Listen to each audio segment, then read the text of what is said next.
Hello and welcome back to another healthy vlog. This week we have a bit of a change up. I thought that we were going to be talking about supplements this week, but we're actually pushing that because, you know, life happens and I felt very strongly that I wanted to talk about something else this week. Okay, so I get asked all the time, what motivates me? What motivates me to keep going to the gym? What motivates me to eat healthy? What motivates me to take meditation lessons? Or what motivates me to keep on reading self-help books? And I think for a while, I didn't have the best answer to that. And I've been coming to this answer for a long time, but it wasn't until this week of taking meditation classes and really talking it out with my teacher that I think that I'm starting to understand a little bit more what does motivate me and how we can continue to motivate ourselves throughout our lives. So many years ago, when I did my first CrossFit certification, I do not really subscribe to CrossFit methodology on a lot of things anymore for some pretty obvious reasons. But one of the graphs or displays that they used was really interesting and simple and helpful in talking about health. And that little display is right here.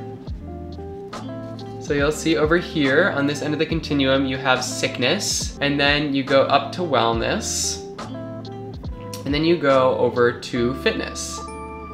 And the reason I like this display is because it does a really good job of showing you that you don't go directly from fitness to sickness.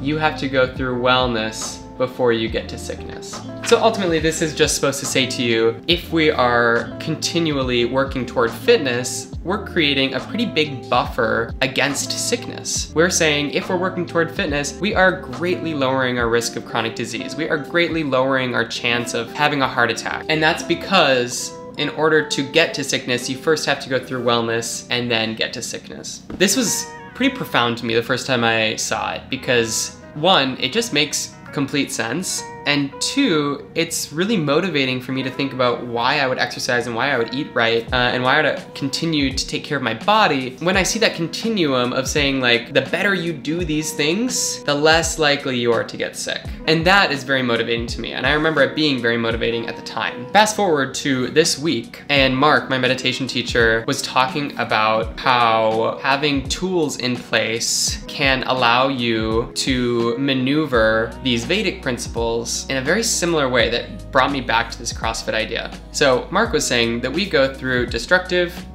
maintenance, and creation phases. And very much like the sickness, wellness, fitness phases, we are able to gradually work our way toward that creation phase and allow for maintenance to be a buffer away from destruction. This kind of blew my mind a little bit of saying, oh, we can take incremental steps because finding sustainable health, finding sustainable meditation practice that I was practicing this week is going to require us to take incremental steps toward creation or incremental steps toward fitness. It is so much more motivating to take those incremental steps as opposed to going all in and having to hold yourself at the top as destruction and sickness are trying to pull you back, right? Are you seeing this metaphor? Are you seeing this imagery? It's so much easier to push your foot down on the gas slowly than to have to let it off, bringing you back to sickness and destruction. And I think that that is why I've been so passionate about sustainable health, why I've been so passionate about making incremental change and making sure that we don't go all in so fast and have to keep that bar from falling down on us. Instead, we're just continually, incrementally raising the bar toward fitness and toward creation. I know that's a lot to take in, and I hope it made some sense, but in terms of why I am motivated to keep on going, it's because I want to keep on being better and I want to get fitter and I want to create. And I know that if I don't keep on pushing myself incrementally, slowly but surely, I'm going to fall back further and further toward destruction and towards sickness. And I don't want that to happen, right? So that's what motivates me. And this week, I am going to keep on doing some research on this. This is like the tip of the iceberg. I just know it, that there's going to be so many more examples of this that I can find, talking about, you know, using incremental change to pull ourselves out of destruction and out of sickness. And I'm really excited to share them with you. So stay tuned. Oh yeah, and I promised that I'd show you our gallery wall that we finally finished. Well, it's not like finished, but we had like a good start on it. So let's do that really quick. Okay, so here we have a cool poster. There are a bunch of these posters that you have to guess which car this film is in. So I won't tell you which one this is from. You can guess in the comments. But you can collect a bunch of these posters because there are a bunch of them for like famous cars in movies. This is our crying Achilles, our Hillary Clinton poster, Scotland, a cow to represent our Wisconsin roots. Roots or ruts. A big cat because, you know, Jared loves cats. A little abstract for you, and then a naked guy, you know? Because you just gotta have one of those. So that's it. We're gonna keep on adding to it as we get to travel and like get posters from places that we love, and yeah, be great. Bye. Good morning. So I am just doing a few different things today. We've been reading Make Time for our book club book, and we have our first book club on Monday, and I finished where we were supposed to get up to, and one of the biggest points of the book club, or of the book rather, is to create a highlight every day. So your highlight should be about 60 to 90 minutes, and it's one big picture thing that might be hard for you to generally get off of your to-do list. Usually it gets like shoved down to the bottom. And for me, that highlight today is researching motivation. So like we've talked about, I've been very interested in this, you know, sickness, wellness, fitness continuum. I'm very interested in this destruction, maintenance, creation continuum, and I'm just trying to do a little bit more research about what is motivating to most people and maybe some misconceptions that we have about motivation. So I'm on my trusty YouTube right now. There's one that says, what motivates us? Sex. People love to talk about that. I had an acting teacher in college. Every scene that we ever did was about sex. Not that the scene was actually about sex, but it was driven by sex. Okay, I'm interested in this. We love a little like cartoony drawing to see what motivates us. So we're going to go out of here and just log this in my Notion. So for those of you who don't know, this is Notion. And I'm using a template by Michelle B. And Notion is how I organize my life. I have my workouts in here, I have my schedules in here, I like keep all of the quotes that I like, I keep all of the articles that I read and the videos that I watch and the books that I read, because otherwise you just have all of this knowledge that we're taking in, and we have this knowledge at our fingertips now with YouTube and with the internet, but we don't remember most of it. So I use Notion to try and keep it all organized, and we are going to watch this video together. Okay. I just want to pause here. Everyone has heard about this experiment. It's not really profound yet. We'll see.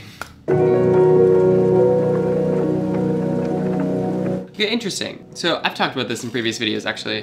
This idea that what motivates us is not, you know, an external motivator, right? Us saying that you're going to lose 20 pounds is not going to be the thing that motivates you to lose 20 pounds. If anything, it could be the thing that makes you gain weight, right? So if you look at this example, financial incentives can result in negative impact on overall performance. And I kind of look at that the same way with health. When we give aesthetic incentives, we also see a negative impact on overall performance. So the secret to this high level performance is this unseen intrinsic drive. And that's what I'm trying to really get at this week, is just saying, like, when we look at those continuums, you have to intrinsically be motivated to incrementally work toward fitness and work toward creation and ignore the low-hanging fruit of jumping straight there. I know it is tempting to go directly into fitness and jump all in and, you know, do this trendy diet that says that it's going to help you lose a ton of weight, or do this fitness program that is super intense for 30 days, but then what? But we have to be looking at what motivates us in the big picture, and we know that that motivation is fueled by incremental intrinsic positive change, that desire to want to be better for yourself, not for some external, I need to look like how society wants me to look. Okay, I'm gonna keep on doing some research, but good talk. Bye. So well. I feel like sometimes I don't do a good job of showing the full story, and this is the full story tonight. We got 16 handles. I got graham cracker and chocolate with coconut, M&Ms, and boba. It's gross. It's a gross combination. Jared doesn't like that very much. Tonight the chef is featuring, is featuring a vanilla Tahitian bean with some frozen pastry dough and chocolate chips. What are those? Are those gummy bears? Yeah, gummy bears. Blech. And here's the thing, the gummy bears are not for the taste because you can't really taste them because they get so cold. They're for texture. I've actually buried one in there, so at the end of this video, you can try it. We'll circle back. So sorry. Cut that out. No, that's being kept in. The whole idea of sustainable health is like when you are making decisions that are incremental and sustainable, that like, you know, I want to work out 5 days a week and I want to eat healthy and I want to eat vegetables and everything. It means that we can have 16 handles sometimes, which is great. We don't do it very often, not as much as Jared would like. I'm kind of a dessert after every meal kind of person, which is fair, and I kind Totally of do that. fair. But we're pretty good about like, I do my thing in that sense and you do your thing. Right, and I think that's another thing to know is that like you're very good at like taking a few chocolate chips and not being good enough for you. I'm like, no. If I'm doing it, I'm going all in. Right. So I probably have dessert less than you, but when I have dessert, I really enjoy it. You filled up a much bigger cup than I did. Well, I was gonna mention that though. I'm pretty sure that ours were the same size as food, but I got a big one because I really don't like to spill. So this I don't is know like how my you would burrito spill bowl out thing. of this. Sam eats out of like pots and pans. What should The we graham name cracker is so good. Yum. What do you want to name the bear? Tito? Okay. I would honestly, this is gross, I would lick it. Do you want me to lick it and then you can eat No, it? absolutely not. Why?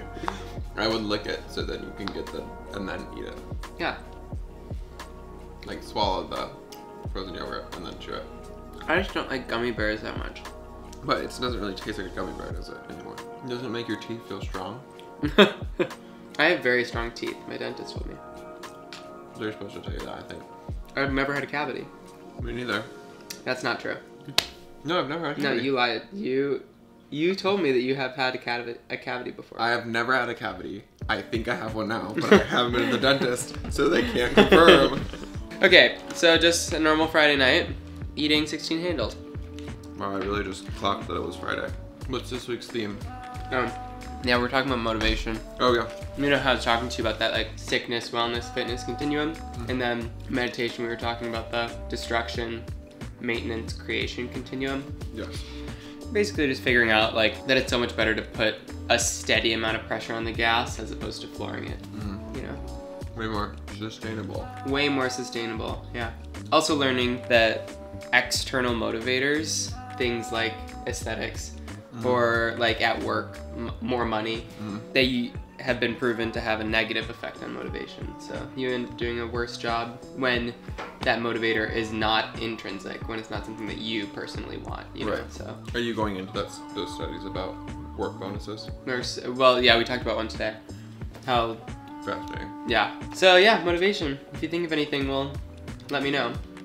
I'm gonna think on it. I'm exploring this week, so I don't have all the answers. I'm not always motivated. I was watching another video today that was saying that action leads to success, and success is motivating. And I was like, that's interesting. So it's actually not like the motivation that you need, you just need action. Because action eventually leads to success, and when you succeed at things, that motivates you to have more action. That's it. Right, which kind of begs the question, do you like, is completing smaller actions that lead toward a bigger action each their own success? It also leads to the question of like, how do you measure success? Because like, which we've talked about a lot. all the time, yeah. Lots to think about. Bye, we're gonna watch a TV show. What are you gonna watch tonight? Lupin? Oh yeah, we're watching Lupin. Or Lupin. Is that how you say it? In French? I don't know, I like to add it, put it in my nose a little bit. Lupin. Lupin. Pe. French diction was my worst I was gonna thing say, in I feel college. like you had to do this in college. I did. Really not Who good was for French that wrote shit? me. Fauré. I honestly, check the tape, I've never heard of him. Gabriel Fauré? Never. What did he write? Mozart wasn't sweating him, that's what I'll say. Okay, bye. Okay, so I've been doing a lot of thinking this week, and to wrap this up, I have absolutely no idea what actually motivates us. I have done some research, y'all have seen some of that research. I've come to a couple of conclusions that are still, I can't even call them conclusions, they're just maybe some hypotheses that maybe I'll be able to really develop with y'all's help and just by continuing to really think about this stuff. So I still definitely believe that those continuums that we talked about in the beginning of this video are unbelievably motivating. That sickness, wellness, fitness continuum, where when we are working toward fitness and we are gently putting our foot on the gas, we are in effect keeping ourselves away from sickness. And that is very motivating to me. It is very motivating to get me every day to continue to try and be a little bit better about my eating, a little bit better about my fitness, sleep, mental health, and relationships. I also, oh my God, I'm on a webpage with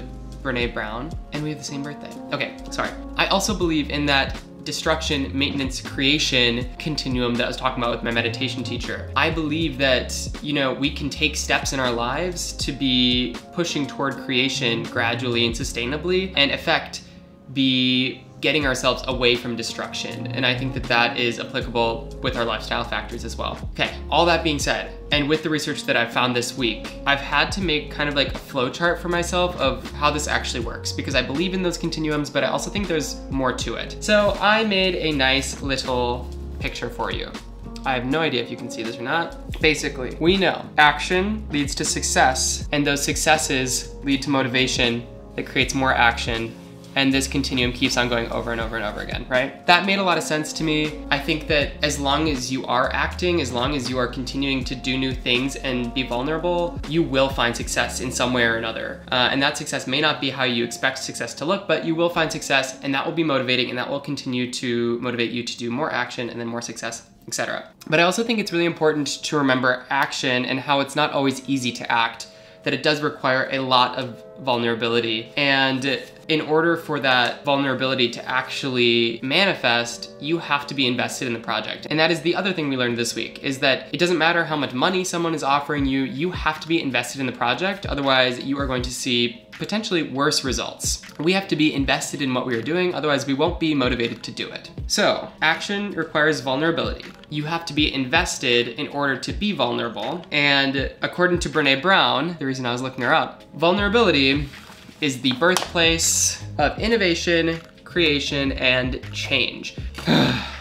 So it all leads back to vulnerability, which of course Brene Brown has been saying that forever. And I really feel like this is kind of the tip of the iceberg, and I'm so glad that y'all are allowing me to kind of have this word vomit and thought process out loud. So this is what we know. We know that in order to be invested, you have to be vulnerable. And in order to take action, you have to be vulnerable. But when you harness that vulnerability, it creates innovation, creativity, and change. And it also leads to the successes that lead to motivation.